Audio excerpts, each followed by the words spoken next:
তো হ্যালো বন্ধুরা, তোমাদেরকে বলেছিলাম অন্নপূর্ণা পূজার কথা। দেখতে দেখতে চলে এলো পুজো।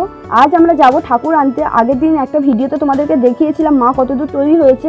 আজ মা সম্পূর্ণ তৈরি। আজ যেহেতু পূজা আছে তাই সবাই মিলে যাচ্ছি মাকে বাড়িতে আনতে। মাকে আনার জন্য দেখো আমরা সবাই হলুদ শাড়ি পরেছি।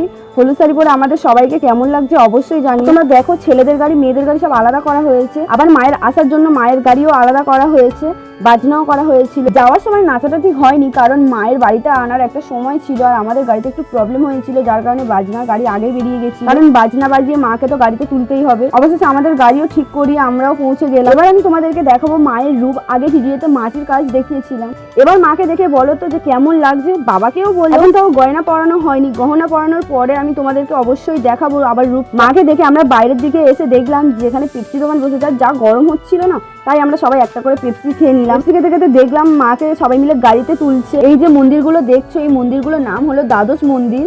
এখান থেকেই গঙ্গা জল তোলা হবে। দেখো গঙ্গা মায়ের পূজা হচ্ছে। গঙ্গা মাকে পুজো করে নিমন্ত্রণ করে তারপর জল তুলবে। তোমাদের ওখানেও কি এমন ভাবে গঙ্গা মাকে পুজো করা হয়? কমেন্টে জানি। যা শেষ হলে গঙ্গা জল তুলতে যাচ্ছিল, এতটাই স্লিপ যে গঙ্গা জলটা নিয়ে আস্তে আস্তে মামাটা তো পড়েই যাচ্ছিল। এটা কি বাজানো হচ্ছে তোমরা কি কেউ বলতে পারবে? আমাদের গঙ্গা জল তোলাও শেষ হয়ে গেছে, আমাদের সবকিছু কমপ্লিট হয়ে গেছে। আবারও আমরা গাড়িতে করে বাড়ির দিকে রওনা দিলাম।